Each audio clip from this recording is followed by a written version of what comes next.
Hey everybody, welcome back to another video. Today I'm going to be going over the NASCAR weekend from Atlanta Motor Speedway. So yeah, here it is. How we usually do these reviews is I just go race by race. That's it.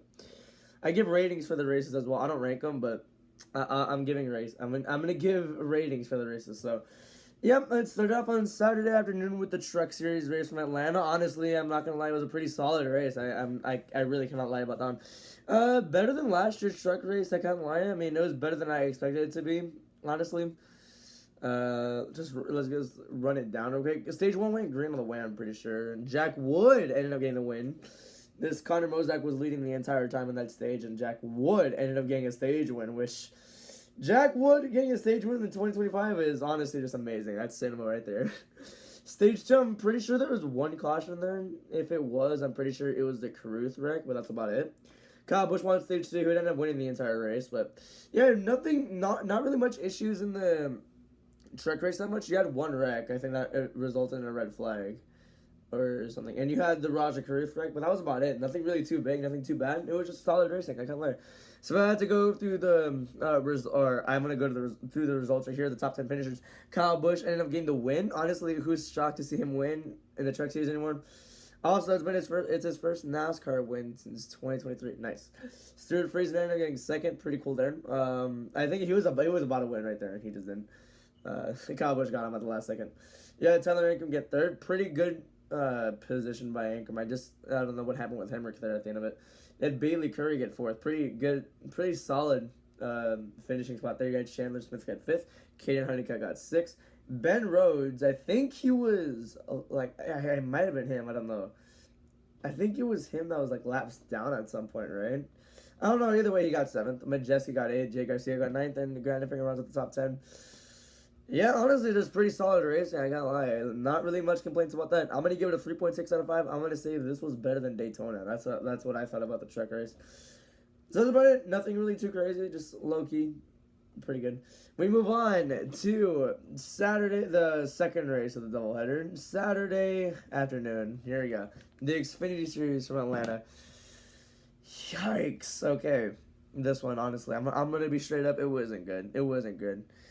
Honestly, the way the Xfinity cars race in Atlanta is just, honestly, I don't like it at all. I mean, sometimes it's good. But this race, it was just plain mid. I can't lie. And along with the cautions that kept coming out, it was not the wreck fest, but I'm gonna say it was quite a bit of cautions that came out in the last stretch there. I don't know. This race was just annoying. It was just, I don't know what to say. It was just very annoying in my opinion. Stage 1, it did not go green all the way. I think you had a Dean Thompson stop on the track. Austin Hill actually swept the entire race. Yeah.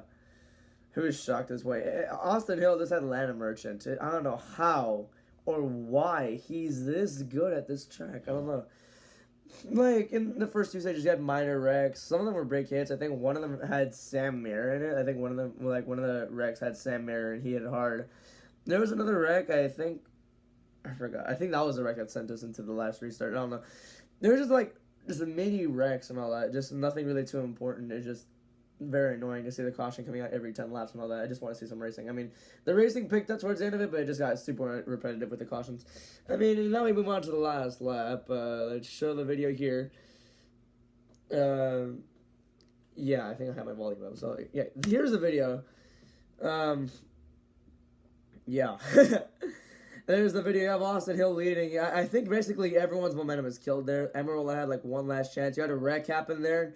And then you had another one happen here. This one, honestly, I'm a little bit shocked he didn't go to caution. It was the big one. That's what I consider the big one. They let it go green. Amarola never got up. Neither did Allgaier. And Austin Hill ended up getting the win there, which, honestly, I'm not surprised in the slightest. I mean, for some reason, he's that good at super three-way type track, especially Daytona and Atlanta. I mean, it's just crazy how good he is here. Especially Atlanta. Atlanta, for some reason, he's goated at. Here's our top 10 finishers. Obviously, of Austin Hill winning. Gosh, it's crazy. Someone new, please. Justin Allgaier got second. Pretty good showing by him. Eric Amarola got third. You got Sammy Smith. Sammy Smith getting fourth. Nick Sanchez got fifth. Jeb Burton got sixth. Daniel Dye got seventh. Leland Honeyman eighth. So Wallace ninth and Harrison Burton ended up rounding out the top 10. So that's pretty cool to see there. That's the Xfinity race. Not as you could have heard, not many praises from me. I'm gonna give it a 2.4 out of 5. Already not a good start for the Xfinity Series at Atlanta. All right, we move on to the main event of the weekend, the NASCAR Cup Series race from Atlanta. So, yeah, and now we go over from the negative to the positive. This was amazing. I can't lie. Like this, just it convinced me that Atlanta is just the best super speedway racing. Currently, right now, I mean, I would not have said this like 2 years ago, but now I'm saying it now because honestly, with super speedways, the trend lately has been fuel saving, and this was the most obvious in Talladega, where they went 4 wide for like 20 laps and they didn't wreck because they're fuel saving. So yeah, the fuel saving has become the main trend in super speedways, but in Atlanta, that wasn't the case there. Atlanta had amazing racing from the start to the finish. Honestly, it was a lot of fun to watch. I can't lie. Stage 1 went green all the way. You had Josh Berry win the stage. I think that was pretty cool to see there. I don't think stage 2 went all the way green, right? I think there was at least one wreck that happened. No, I remember now. There's 4. I'm trying to remember. This is off the back of my mind. I'm trying to scroll through the timeline right now, but I think it was Ty Dillon the first one. It was Ty Dillon. It was Eric Jones the second one. I mean, just small wrecks. You had Gilland, and then you had multi-car crash. You had Elliott and Keselowski, but that's about it. Nothing really too major. That's the thing. Kyle Larson ended up winning a stage in a super speedway. Honestly, insane strat right there. He won the stage. That was pretty cool to see. Trend I noticed there is Hocevar actually got stage points. He got, I think, 6 of them, if I'm not mistaken. So that's pretty cool to see there. You had the big one happen twice in this race, so now let me go to the video. So yeah, let me just go to the videos real quick. But you had the big one happen twice. So the first one happened. I have a rant coming at the end of it because I figured out what the other big one was. So yeah. The other big one happened at the end of it. So yeah, here it is. There's Suarez going around. That's around 5 to 6 cars involved in that. It was like 5 of them, but I think the hits they took, my goodness, crazy ones there. It was basically initiated by Suarez. I think Suarez was last year's winner. But that was our first big one. You see Ty Gibbs there. Here's a replay.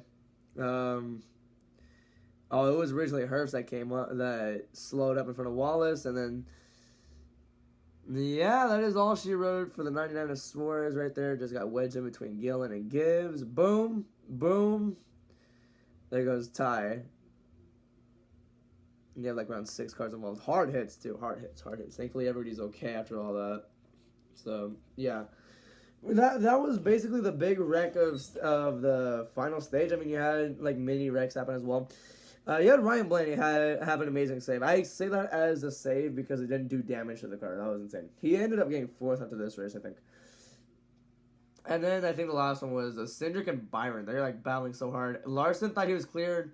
He walled Cindric, and Byron just wrecked him by accident. So that's not good. But we went to overtime, and now this is where the rant comes in. I hope I don't yap as much as I think I will.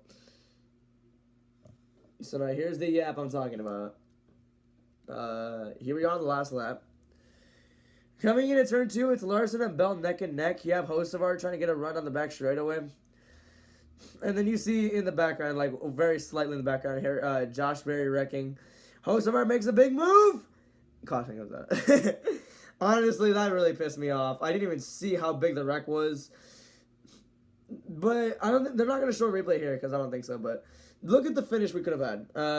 I did end up seeing the replay. It was around 6 to 7 cars, so that was the big one.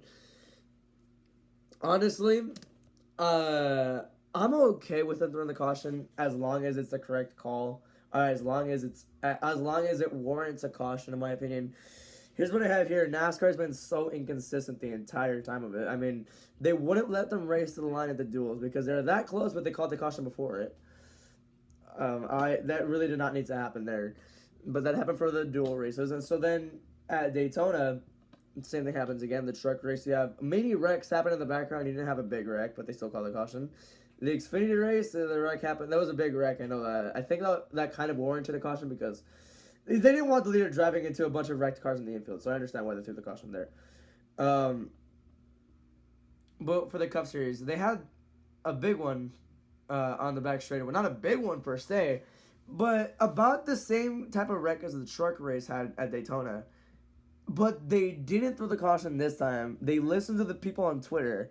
That was honestly that gave me hope because I don't like when races end in caution, but at the same time, NASCAR listening to fans on Twitter is not the best move because fans on Twitter can ask for the worst things possible, like or the most obnoxious things in my opinion. And so this week we're expecting going green to the line to be the memo here, unless something really bad happens like a flip or someone takes a really hard hit or something. That's what we're expecting. The Xfinity race, you had the big one happen. I think honestly that warranted a caution, but no one really took that many big hits, so I understand why they didn't throw it. So okay, no caution there. But the Cup race had the exact same type of wreck, and they threw the caution there. Where's the consistency? I have no idea. I'm surprised I'm not ranting about it. I'm just being calm about it, which I didn't used to be. I just feel like NASCAR, they just threw away a lot of credibility they have with the officiating because they can't make their own minds up. Basically, do they throw the caution or not? Honestly, in my opinion, if it's that bad, I think they should throw a caution. If it's like 2 to 3 cars wrecking like it was in the Daytona 500 last year, they should not throw the caution. Just let them go. But I don't know what to think here. Are they going to continue going green all the way, or are they going to continue throwing the yellows? Like, I cannot understand at this point anymore. But now we're done with that discussion right there. Let's go over the top 10 finishers. You had Christopher Bell win the race under caution. I think he still might have won even if it went green. Hocevar though, he was gonna put up a fight. Hocevar getting second with stage points as well. Honestly, pretty insane there. Pretty cool, pretty good race for him. I can't lie. Although he was being a tad bit aggressive out there. Can't lie. You got Larson get third. Good finish for him on a super speedway. He never has luck there, or at any super speedway. You had Blaney get fourth, which he had spun like 20 laps earlier. He got fourth. That's insane. Stenhouse got fifth. Oh gosh, after being a wrecking ball 2 weeks in a row. Denny Hamlin got sixth, and he was riding in the back or mid pack the entire race. He ended up getting sixth here. Kyle Busch got seventh. Good finish for him as well. Chastain got eighth. Bubba Wallace ninth. And John Nemechek in the top 10. Pretty cool there. But yeah, that's about it for the Cup race though. Outside of the last lap shenanigans, which let people ruin the entire race for them on the way. Like, just because I hated the last lap does not mean I'm going to hate the entire race. No, the race was god tier. I'm giving it, I think I gave it a 4.4 out of 5, which honestly, great rating in my opinion. Already, best race of the year. 4.4 out of 5. I think 4.4 or 4.5. I don't know yet. But yeah, the entire weekend, huge success. I just hate the Xfinity series. I just don't like there. I don't know. That'll do it for this video, though. Thank you for watching. Have a great day. See y'all next week for Coda. Yay.